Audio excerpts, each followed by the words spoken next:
La Mauritanie présente son premier cadre national de cybersécurité, un outil clé pour protéger les infrastructures et les données. Le ministre souligne sa portée stratégique, mais le pays a-t-il les moyens humains et techniques pour faire face aux cyberattaques? Saurons-nous anticiper la prochaine menace numérique?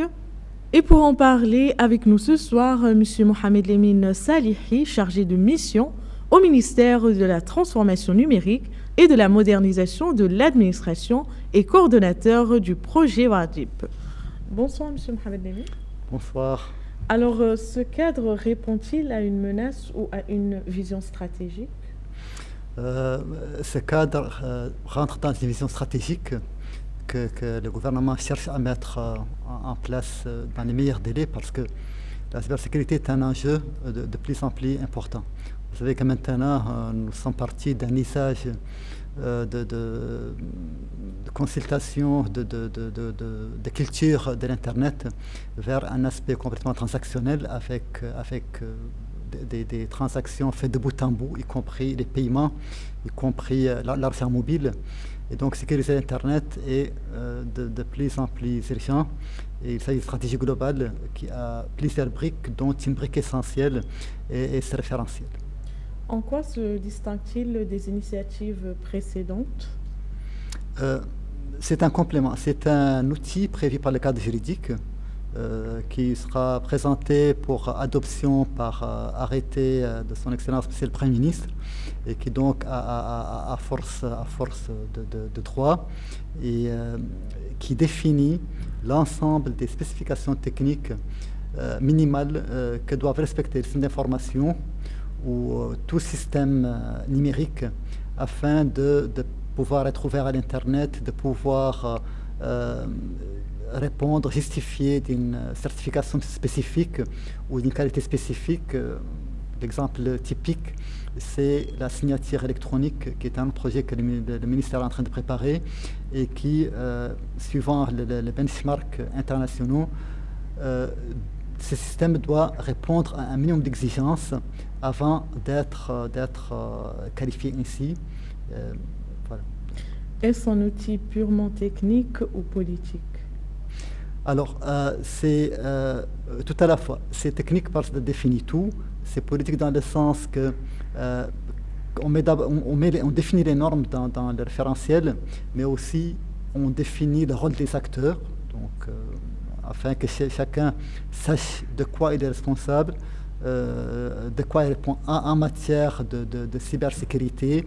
Et c'est un outil aussi qui va définir tout ce qui est, donc, comme je disais, certification, qui va jusqu'à la signature numérique, par exemple, et donc toutes les normes auxquelles doivent répondre les systèmes d'information, mais aussi les mesures concrètes que doit mettre en place toute infrastructure critique, tout ce qu'on appelle toute institution dont l'arrêt peut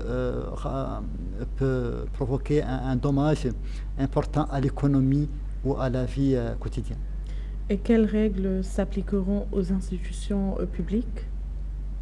Exactement.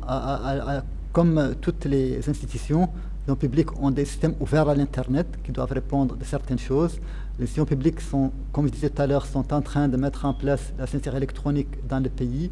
Elle doit répondre à des normes très claires. Les institutions publiques ont des sociétés qui sont stratégiques, comme par exemple la Somelec pour l'électricité ou la SNDE. C'est la Somelec, par exemple, typiquement, avec les compteurs intelligents, avec une ouverture donc du réseau qui n'est plus interne uniquement, mais qui va utiliser des réseaux de télécommunications, etc. etc. Les problèmes du cyberespace deviennent des problèmes qui peuvent menacer l'économie ou la continuité de la vie quotidienne.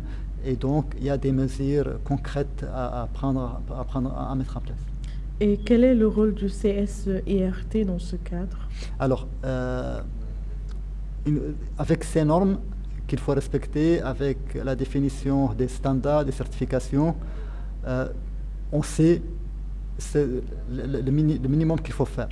Maintenant, les CSIRT, c'est quoi? Les CSIRT son rôle est un rôle de coordination entre différents acteurs. C'est-à-dire que la cybersécurité d'une société donc, stratégique ou d'une administration va communiquer avec le CSIRT qui, lui, diffuse les menaces détectées préalablement, soit à travers ces analyses, soit à travers les SOC, on va en parler de l'administration ou du privé, ou à travers les journaux publiés mondialement quand il y a une vulnérabilité qui est découverte, ou à travers la coopération, parce que le CSIRT, c'est quelque chose qui existe dans beaucoup de pays, et les CSIRT communiquent entre eux pour mettre en place des réponses proactives aux menaces, quand par exemple quand il y a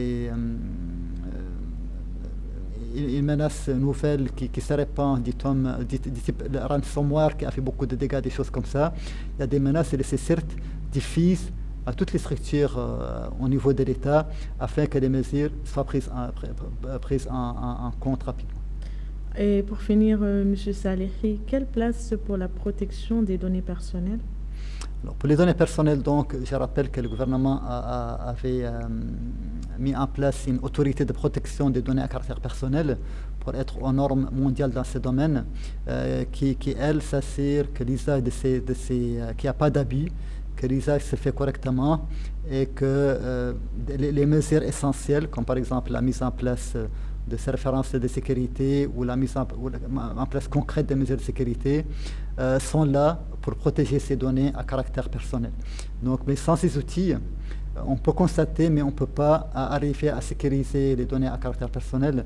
Donc, il y a une complémentarité entre l'autorité déjà mise en place et entre ces outils qui visent à sécuriser davantage le cyberespace. Alors, M. Salehi, merci d'avoir répondu à la question. Merci. Merci.